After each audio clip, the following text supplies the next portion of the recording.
It's Wednesday, October 3rd.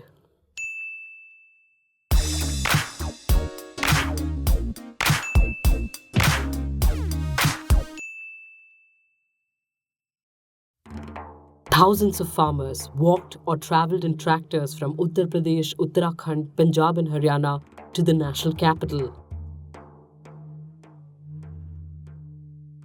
and were met with water cannons and tear gas fired by the Delhi police. On Tuesday, led by the Bharatiya Kisan Union, the Kisan Kranti Yatra was undertaken to highlight rural distress and unkept promises of the government. Their demands include the implementation of the Swaminathan Commission report, free electricity to farmers and the waiver of farm loans. Among the assurances given by the centre is that the government will challenge the National Green Tribunal's order on diesel vehicles in the Supreme Court. The tribunal in August had ordered a ban on private and commercial diesel vehicles older than 10 years, a move which affects farmers.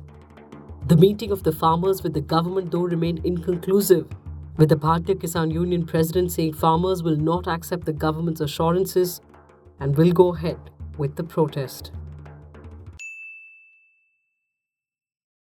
The World Health Organization, Reuters reports, has played down the risk to Indian children from the tainted polio vaccine. The spokesperson for WHO says it is because of the high routine polio immunization coverage in India that the risk to children from some contaminated batches of the oral vaccine is minimal. Last month, surveillance reports had shown signs of the polio type 2 virus in stool samples of some children in Uttar Pradesh. The Health Ministry then ordered an investigation into claims of the presence of the virus in some batches of the vaccine manufactured by a company in Ghaziabad. The presence of the virus has been confirmed in one batch of 50,000 vials, and it is suspected in two more batches of 1 lakh vials, an unidentified ministry official told news agency PTI. Officials confirmed on Monday that some vials of the contaminated vaccine were given to children in Maharashtra and Telangana as well. The ministry has issued advisories to the three states to ensure that polio surveillance teams trace these children and keep a close watch on them for symptoms. The polio type 2 virus strain has been eradicated across the world. India had ordered this type of vaccine to be discontinued in 2016. Children born after that do not have immunity against the type 2 virus and are at a higher risk, the Times of India reports. A senior official was quoted as saying, "The contamination can have very serious ramifications on public health because it is tantamount to reintroducing into the community a virus that had been eradicated." The WHO and health authorities are keeping a close watch for any active strain of the virus in stool samples or in sewage. Officials say they are investigating why and how the Ghaziabad company Biomed Private Limited was still producing such vaccines. The Drug Controller General of India has asked the firm to stop the manufacture, sale or distribution of the vaccine. A person who initiates, promotes or instigates a mob to an act of vandalism which results in loss of life or destruction of public or private property will face criminal action and will be made liable to pay damages or compensation to the victim of that violence, the Supreme Court has ruled. The taxpayer, the court held, will not be responsible to pay for the destruction caused. The Supreme Court issued a number of guidelines to control vandalism by mobs on a PIL that highlighted the law and order problem arising at the time of the release of some films, especially the violence unleashed by the Karni Sena during the release of the film Padmavat. The petition also contended that many such groups have the tacit support of political parties. In its ruling, the court held that the leaders or office bearers of such outfits that held a protest or demonstration that resulted in damage to property should on their own present themselves for questioning before the concerned police station within 24 hours. The bench said any person found to be carrying prohibited weaponry, licensed or otherwise, during such demonstrations would prima facie be presumed to have an intention to commit violence and would be proceeded in that regard as per law.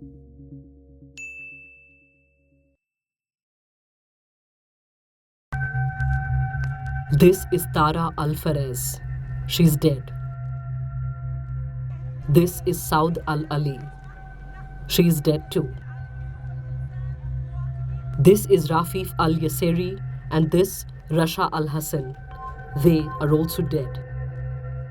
The cold-blooded murders over the last few weeks of 4 high-profile women in Iraq has the country reeling, especially as their deaths have a common theme.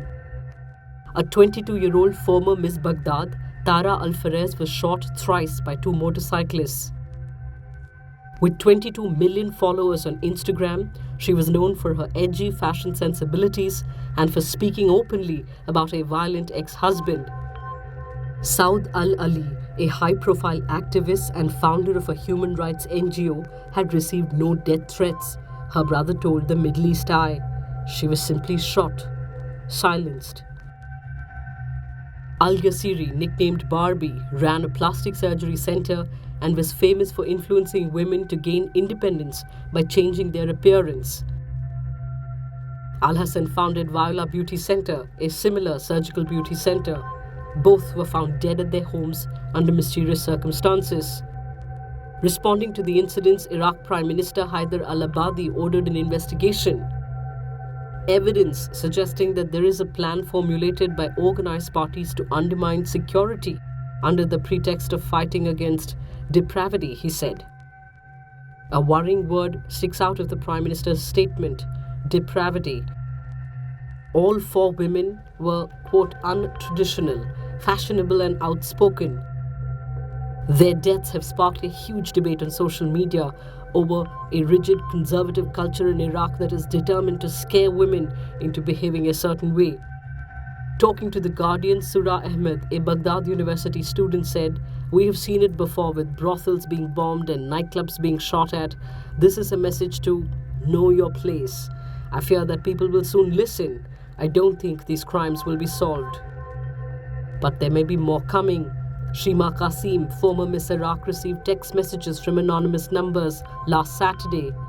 They read, "You are next."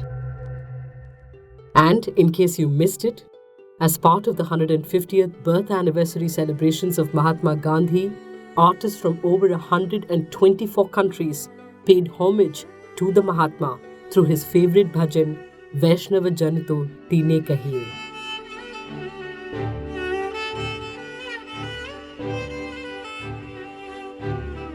वैष्णव जन तो तेरे कहिए जे पीड़ पराई जाने रे वैष्णव जन तो तेने कहिए जे पीड़ पराई जाने रे वैष्णव जन तो तेने कहिए जे पीड़ पराई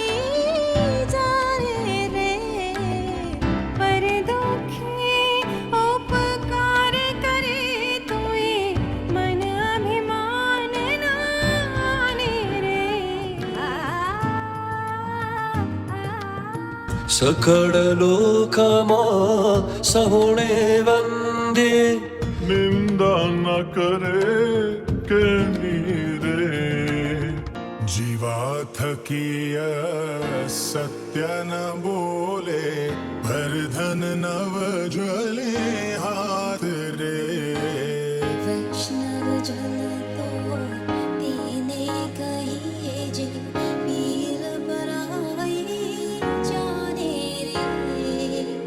वैष्णव जन तो तेने कहिए जे पीड़ पराई जाने